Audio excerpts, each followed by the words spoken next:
Hello, and welcome to the Pest Control Marketing Podcast with your host, me, Hal Coleman, uncensored and unplugged. Pay attention, take lots of notes, because you're going to find out exactly how to get more new customers, more referrals, and grow your business.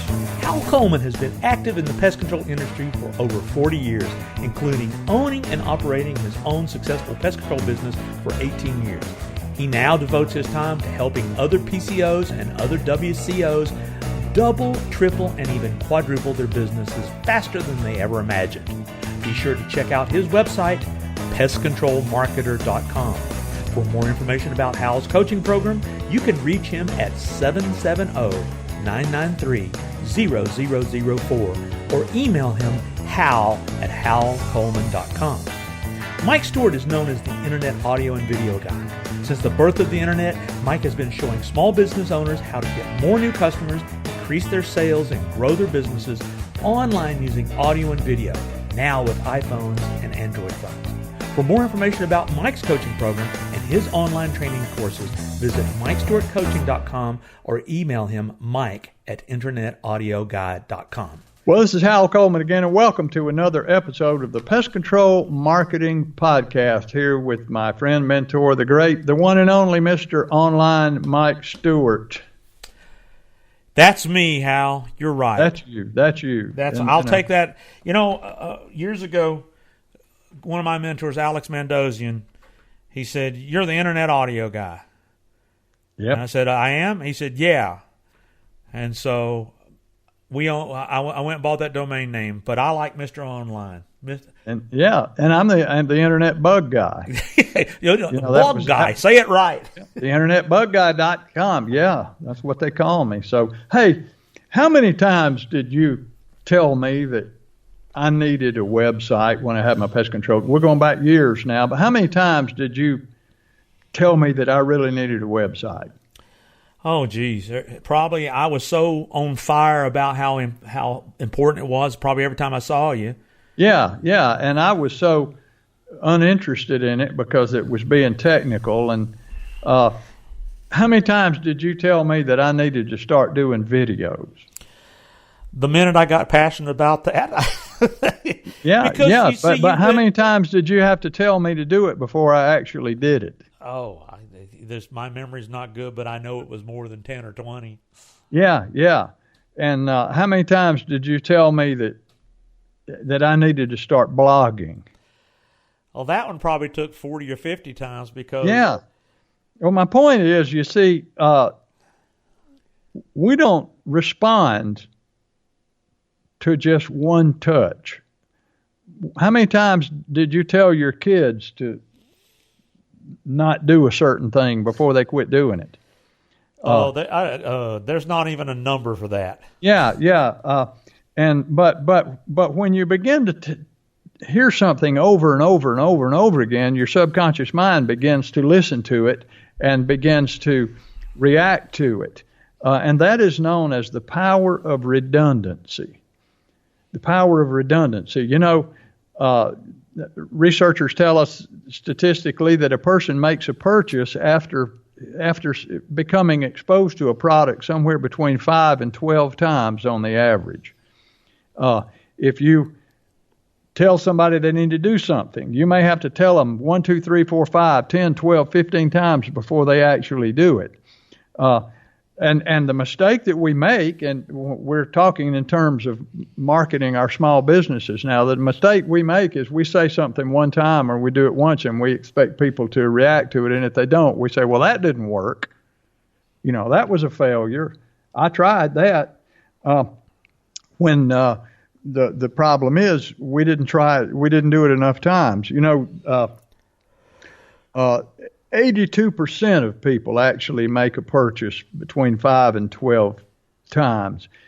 And did you know, Mike, that 91% of salespeople say that they give up after 2 to 4 contacts? Which really means that 91% of salespeople are leaving 82% of the potential business on the table because they quit. They just quit on it. Are you going to call that guy again? No, I already called him 3 times. He said no 3 times. I don't want to bother him or anything. He might not say yes until the 8th time. You see, no doesn't mean never. It just means no right now. And so that's why constantly getting our message out there, constantly making our offers to people, constantly offering the deal and the deadline. When people come to our workshops, like we're doing a workshop next month here in Atlanta on marketing. It's in case you're listening to this before the date, it's going to be February 9th and 10th.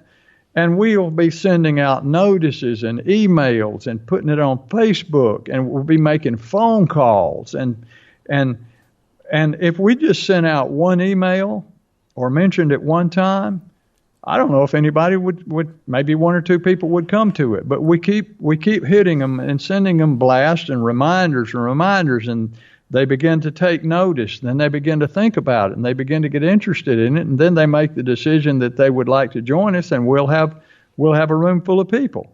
So when you're selling, you got to remember that you have the power of redundancy. You have to remember that. You have to keep selling over and over again, making your offers over and over again. If you want to ask for referrals from your customers, you got to ask them over and over and over again every time you see them. If you're a business owner and you want your technicians to bring in more referrals, you have to keep on reminding them and keep reminding them until eventually they begin to think about it. Napoleon Hill talked about this, Mike, in the subconscious mind, and he said every thought and every thought we have and every word we speak are recorded in our memory, and the objects on which we deliberately focus our attention. Let me say how to go now. The objects on which we deliberately focus our attention on a definite major purpose, our subconscious mind will begin to act on it. Something like that. It said when we focus on a particular purpose and force our minds to dwell on it, our subconscious mind will begin to act on it. Now, translated, that means if you just keep doing it over and over again, it will work at some point. If you keep asking somebody to do something for you, at some point they will say okay. Now, it's not 100% of the time, but you have to remember, this is all about follow-up in our business. It's follow-up, over and over and over. And they say, well, it becomes redundant after a while. Yes, it does, and redundancy is very powerful because at some point in time, I know a guy one time, I think it was Dan Jordan, who said, selling is being in the right time at the right place. So he said, if you'll just find the right place and stay there, sooner or later it'll be the right time and you'll be there. Mm-hmm. So that's what I wanted to talk about today, the power of redundancy. Well, and I know you have some stuff to add to that too. I got a couple of things. I remember one of my mentors and customers, and you remember him, Chuck Reeves. Chuck Reeves was a great sales motivator and sales trainer. And the name of his company was 21 Associates. I remember I asked Chuck, I said, well, you got 21 people working with you? And he laughed at me. He said, no, Mike. He said, it takes 21 asks for the sale to get it. He says, you get 20 no's for every one yes, I believe. And he says, that's still successful. So that's essentially being redundant. Keep asking for the sale. And if you go back to another one of my mentors was Thomas Edison. He said, success is 10% inspiration and 90% perspiration.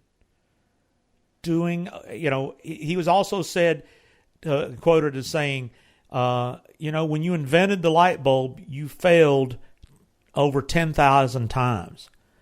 And he said, no. He said, on the 10,000th time, I figured out how to make it. He said, I found out 9,999 ways that didn't work. I never failed. I just never gave up. So, I know what you're talking about. People who, these are the things that I don't want to hear out of people, and I want them to get it out of their subconscious. That's not the way we do things. I can't believe when somebody says, well, try something different, but try something. Try a different way. Well, that's just not the way we do things here. That doesn't work. You're killing something before you know. On the internet, we say, test it. If it doesn't work, try something different. But keep doing something till you get something that works. And so I've heard it. There's actually websites called Fortune in the Follow-Up. The fortunes in the follow-up. I've heard that for years and years and years. That means most people don't follow up. I mean, we're all guilty of it, But at the end of the day, I'll tell you another quick little story about. Do you know who the richest man on the planet is as of today? I'll tell you, Jeff Bezos. Yeah. All right, he surpassed Warren Buffett and Bill Gates. 25 years ago. He's not in the pest control business, is he? No, but he was a person who didn't give up when naysayers told him when he got no's. Yeah. I'll tell you the biggest no he got. 25 years ago, he was going to call his company Amazon Abracadabra. And cadabra like abracadabra. Like magically stuff would be shipped to you. That was his idea. His lawyer said, that's a bad name, cadabra. It sounds like a cadaver, like a dead person. So driving from the East Coast to the West Coast, he said, I'm going to build the world's largest bookstore. That was his vision. And his wife said, well, what are you going to name it? And he says, I'm going to name it Amazon after the world's largest river. I'd like to know how many people even remember that it was originally a river. Well, it still is a river. Well, yeah, but to more people than not, Amazon is a large place where you buy stuff. Yeah, we could do a whole webinar on what Amazon is. It's a search engine with people's credit cards in place, but that's another story for another day. But anyway, the story was he said, I'm going to build the world's largest, and he named it Amazon.com. He went to Borders and told them, would you like to partner with me? You're in the book business. I got a vision to sell books on the internet, and would you get behind me? And you know what Borders told him? No, you're crazy. That'll never work. That's not the way we do things. In fact, when he launched Amazon.com, they sued him because he had put on his header graphic the world's largest bookstore. And they said, you're not the world's largest bookstore. You don't even have a store. You're working out of your garage. You're an idiot. Yeah, they didn't get behind him, so he left them behind. Absolutely. They're out of business, and he's the richest man in the world. So there's a little something to redundancy and not giving up when you know you got something good. Well, look at Trump, when he bought that first hotel and the economy was bad and people told him he was a fool. Time was bad. He was going to waste his money. He invested millions of dollars in it, and that was his first major success, and he never looked back. And, so it's Well, listen, Mike, I don't want to be any more redundant than we have to here because we're running out of time. But as always, this was fun, and I hope it's helpful to the listeners. I hope you folks can take away a nugget from this and all of our other podcasts. If this is the first podcast you've listened to, go back and listen to the rest of them at Pest Control Marketing Podcast.com. We're the number one pest control marketing podcast in the world, and we intend to stay that way. So subscribe to it in iTunes, subscribe to it in Spotify. If you have Spotify, you can subscribe to it in Spotify, subscribe to it in Google Podcasts and on Stitcher. And I'm going to be redundant. Call Hal at 770-993-004.